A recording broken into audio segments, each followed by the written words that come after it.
সত্য সম্ৰাট এতিয়া হিমন্ত বিশ্ব শৰ্মা। হিমন্ত বিশ্ব শৰ্মাৰ আচলতে আঙুলিৰ ধাৰত আমি অসম নাচিব লাগিব। তেওঁ ভাবে তেওঁই অসমৰ একমাত্ৰ ৰজা।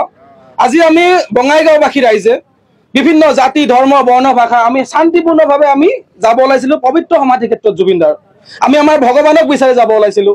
আমি আমাৰ ভগৱানক গৈ আমি লগ কৰিব বিচাৰিছিলোঁ। আমি আমাৰ ভগৱানক গৈ আমি পূজা কৰিব বিচাৰিছিলোঁ। কিন্তু এতিয়া হিমন্ত বিশ্ব শৰ্মাৰ ইচ্ছা কৰিলেহে আমি আচলতে আমাৰ জুবিনদাক আমি লগ কৰিব পাৰিম। তেওঁ যদি ইচ্ছা কৰে আমি লগ কৰিব নোৱাৰিম। আমি আচলতে পবিত্ৰ অন্তৰেৰে খুব শান্তি শৃংখলাবদ্ধভাৱে আমি আমাৰ জুবিনদাক লগ কৰিবলৈ যাব খুজিছিলোঁ। কিন্তু হিমন্ত বিশ্ব শৰ্মাই আমাক বাধা দিলে তেওঁৰ প্ৰশাসনে। তাৰমানে হিমন্ত বিশ্ব শৰ্মাই ইচ্ছা কৰিলেহে আমি জুবিনদাক চাব যাব পাৰিম। তেওঁ যদি ইচ্ছা নকৰে আমি চাব যোৱা নোৱাৰিম। ইমান ভয় কিহৰ কাৰণে? এই যে ভয় খাইছে কিহৰ কাৰণে ভয় খাইছে? আমিতো আপোনাৰ এগেইনষ্টত প্ৰতিবাদ কৰিবলৈ যোৱা নাই। আমিতো আপোনাৰ এগেইনষ্টত শ্লোগান দিয়া নাই। আমি আমাৰ ভগৱানক আমি আমাৰ প্ৰিয় ব্যক্তিগৰাকীক চাবলৈ যাব বিচাৰিছিলোঁ। এই যে আপুনি ভয় খাই আছে কিয় ভয় খাই আছে?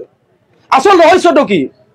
Golden thread of Assam Riniki Bhuyan মালিকাধীন গল্ডেন থ্ৰেড অফ আছাম এই কোম্পানীটো আৰু নৰ্থ ইষ্ট ফেষ্টিভেলৰ মাজত আচলতে সম্পৰ্ক কি? এনে কেইটামান পুথি খলিহনা ধৰি বাহবা লৈ লাভ নাই। আচল কাহিনীটো নৰ্থ ইষ্ট ফেষ্টিভেল আৰু গল্ডেন থ্ৰেড অফ আছাম ইহঁতৰ আচল সম্পৰ্কটো কি? পইচা পাতি লেনদেন এওঁলোকে কেনেকে হয় অকল চাম কানুৱে বুজি নাপায়।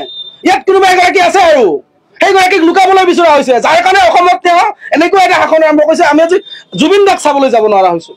আমিতো উৎপাত কৰিবলৈ যোৱা নাই, আমিতো ভঙাবলৈ যোৱা নাই, আমিতো আইন শৃংখলা বিঘ্নিত কৰিবলৈ যোৱা নাই। আমি সাধাৰণ জুবিনদাক ভাল পোৱা মানুহকেইটাই আমি আইন শৃংখলা মানি আমি তেওঁৰ সমাধিস্থলত গৈ আমি পূজা কৰিব বিচাৰিছোঁ। আমি তেওঁক শ্ৰদ্ধাঞ্জলি জনাব বিচাৰিছোঁ। সেইটোতে বাধা দিলে আমাক।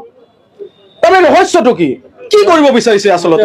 ছচিয়েল মিডিয়াত পাই থাকো যে হিমন্ত বিশ্ব শৰ্মা বোলে পৃথিৱীৰ ভিতৰতে শক্তিশালী এজন ব্যক্তি। পৃথিৱীৰ ভিতৰত শক্তিশালী কোন? জুবিনদাই প্ৰমাণ কৰি গ'ল। জুবিনদাই কৈছিলে আমি জাতি নাই, আমাৰ কোনো ধৰ্ম নাই, আমাৰ কোনো ভগৱান নাই, আমাৰ কোনো আল্লাহ নাই, আমি সকলো এক। এই যিটো লাইন আৰু হিমন্ত বিশ্ব শৰ্মাৰ যিটো লাইন, তেওঁৰ লাইনটো হৈছে তুমি হিন্দু তুমি মুছলমান, তুমি হিন্দু তুমি মুছলমান, তুমি ৰাজবংশী তুমি শিখ তুমি বেংগলী। এই যে ভাগ ভাগ কৰা আৰু ৰাজনীতি কৰা এই দুটা মানুহ সম্পূৰ্ণ পৃথক। হিমন্ত বিশ্ব শৰ্মাৰ লাইনটো হৈছে তুমি মুছলমান মই হিন্দু তই মুছলমান। আৰু জুবিনদাৰ লাইনটো হৈছে জুবিনদাৰ যিটো মহান বাণী যে আমাৰ কোনো জাতি নাই, আমাৰ কোনো ধৰ্ম নাই, আমাৰ কোনো ভগৱান নাই, আমাৰ কোনো আল্লাহ নাই, আমি সকলোৱে এক। এইটোতে আচলতে ভয় খাইছে।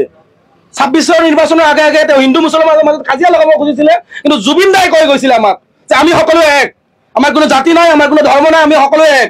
আৰু এই যে আমি এক হৈ আছো যে এইটোতে আচলতে তেওঁ ভয় খাইছে।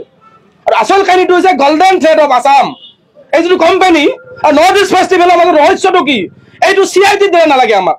এইটো যিটো তদন্ত আয়োগ গঠন মানে ন্যায়িক আয়োগ যিটো গঠন হৈছে আচলতে এই ন্যায়িক আয়োগৰ দ্বাৰা এইটো তদন্ত হ'ব লাগে। কাৰণ CID হলে এইটো ক'ৰবাত গুচি যাব। ন্যায়িক আয়োগে প্ৰথম তদন্ত কৰক golden thread of Assam Riniki ভূঞাৰ আৰু নৰ্থ ইষ্ট ফেষ্টিভেলৰ মাজত সম্পৰ্কটো কি এইটো আমাক লাগে।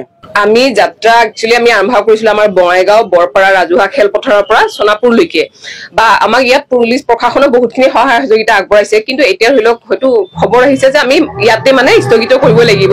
কিন্তু স্থগিত কৰিলেও মানে আমি ইয়াতে এতিয়া জুবিনদাক শ্ৰদ্ধাঞ্জলি একচুৱেলি আমি জুবিনদাক শ্ৰদ্ধাঞ্জলি দিবৰ কাৰণে আমি ওলাই আহিছিলো। এইটোৱেই কথা। এতিয়া ইয়াতে শ্ৰদ্ধাঞ্জলি জ্ঞাপন কৰা হ'ব আৰু মানিকপুৰতে। সোণাপুৰত বিশেষ কাৰণত চাগে যোৱা নহ'ব, ইয়াতে স্থগিত কৰিব লাগিব। কাৰণ আমিতো ধৰি লওক আইনৰ ওপৰত হ'ব নোৱাৰো ন, আইন প্ৰশাসনৰ কথা আছে, তেখেতসকলৰ কথা আমি মানিবই লাগিব। আৰু আমি যিহেতু শৃংখলাবদ্ধ ভাবি তেনেকেই ভাবি ওলাইছো। এতিয়া যিহেতু আইনে প্ৰশাসনে যি কয় সেইমতে আমি মানে চলিম। আৰু এতিয়া জুবিন গাৰ্গৰ মৃত্যু সম্পৰ্কে যিটো আপোনাৰ অভিযোগ এটা উঠি আহিছে এই ক্ষেত্ৰত যিটো অভিযোগ উঠিছে সেইটো মুঠতে উচিত তদন্ত হ'ব লাগে। অপৰাধীয়ে শাস্তি পাবই লাগিব। কাৰণ জুবিনদা এটা সত্তাক হত্যা কৰিলেতো, অসমৰ সন্তানক হত্যা কৰিলে, আমাৰ অভিমান আমাৰ স্বাভিমানক তেখেতে হত্যা কৰিলে। গতিকে তেখেতে উচিত শাস্তি পাবই লাগিব। অলৰেডি মুখ্যমন্ত্ৰী ডাঙৰীয়া বা এইখন চৰকাৰে বহুতখিনি কাম কৰিছে, সেইটো সলাবলগীয়া কথা। কিন্তু আমি সেইখিনিতে সলাব লাগি থাকিলে নহ'ব। কাৰণ জুবিনক যিহেতু হত্যা কৰা হ'ল ন, বা কালি আপোনালোকৰ মাধ্যমেদি আমি এইখিনিও গম পালো তেখেতক বিষপান কৰা হৈছে। এতিয়া কথা হৈছে সিদ্ধাৰ্থ শৰ্মা নিচিনা এজন বেপাৰী, চামকানু মহন্তৰ নিচিনা বেপাৰী তেওঁলোকে ক'ত সাহস পালে জুবিনদাক হত্যা কৰিবলৈ বা প্লেনিং কৰিবৰ কাৰণে? গতিকে এইবিলাক মানে কোনো কাৰণতে ৰেহাই দিয়া নহ'ব।